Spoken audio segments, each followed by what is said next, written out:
Hello，各位馬迷啊，我早市啊，今個禮拜六2月28日咧，雪蘭莪會編排11場賽事嘅。頭場開跑時間係中午嘅12:45，所採用跑道方面咧，全部都係移出4米嘅。頭嗰5場咧就係第2跑道移出4米，跟住第6至第8場咧就係呢個 A4 跑道，即係闊21米嘅短直路。而最後嗰3場咧就係 A4 跑道嘅長直路賽事。咁事不宜遲啊，先講第一場喺個5班嘅1020米比較低分嘅組別。我嘅順序提供係9號嘅太平神兵、8號嘅同花順同埋7號嘅莊家對四。跟住係第二場係呢個限29分或以下嘅馬匹參加嘅1275米。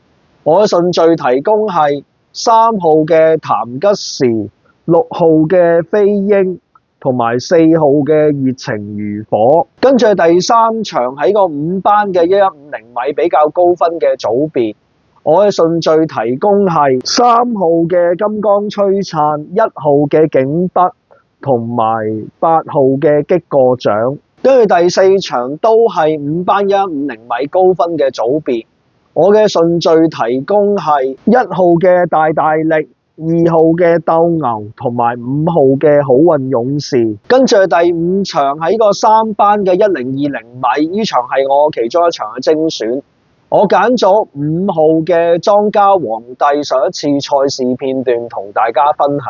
咁起步咧，全紅衫、全紅帽，而家大約喺中間位置喺外檔咧，一路唔係話太過搶嘅啫。咁而家貼欄放咗出嚟咧，就係一隻大姐頭啊，跟住就係呢個聖絲灣，然之後咧貼欄呢個大爆發嗰場嘅位又好好，一路都係守住 box 嘅內欄第3位。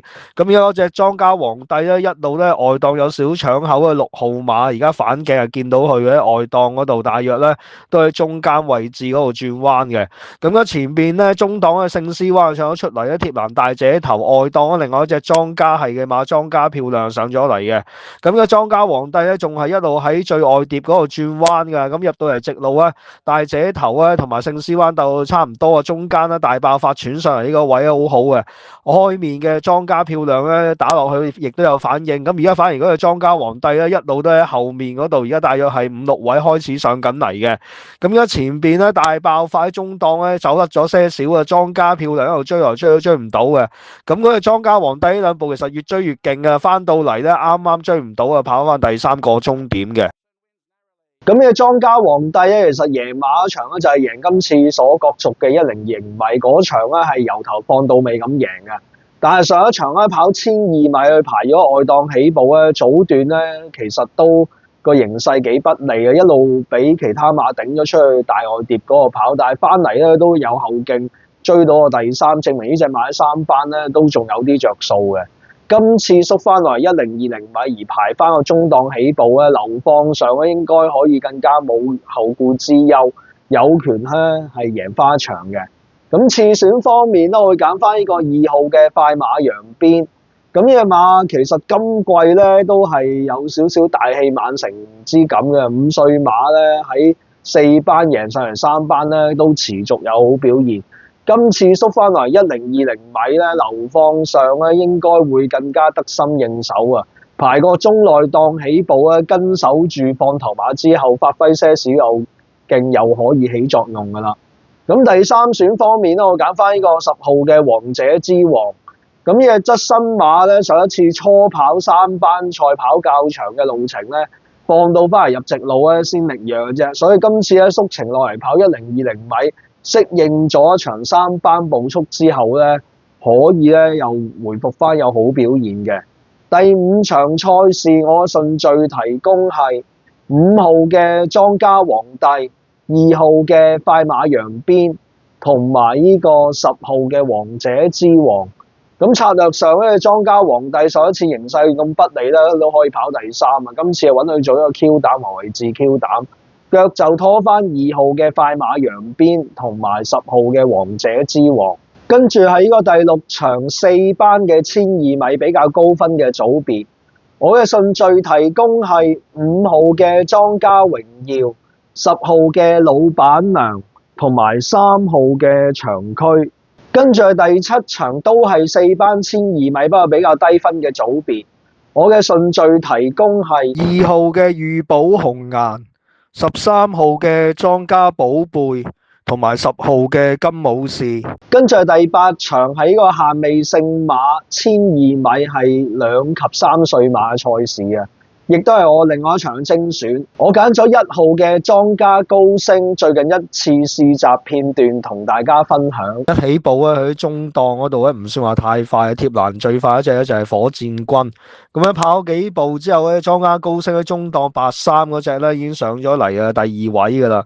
跟住後面咧有幾隻舊馬，包括咧就有呢隻永遠61啊，然之後少少咧就係呢個不勝之威同埋迪亞茲馬跑咗啊。咁而家前邊嗰隻火箭軍咧領先大概半個馬位，嗰個莊家高升咧已經跑咗上嚟，拍住佢差唔多轉彎噶。後面咧就係有呢個永遠61啦，中檔咧就係有呢個迪亞茲啦，貼欄咧就係不勝之威嘅。咁而家入到嚟直路咧，火箭軍就係領先少少嘅，但係呢個莊家高升咧拍住佢呢兩隻馬彈甩咗後面啲馬幾遠噶。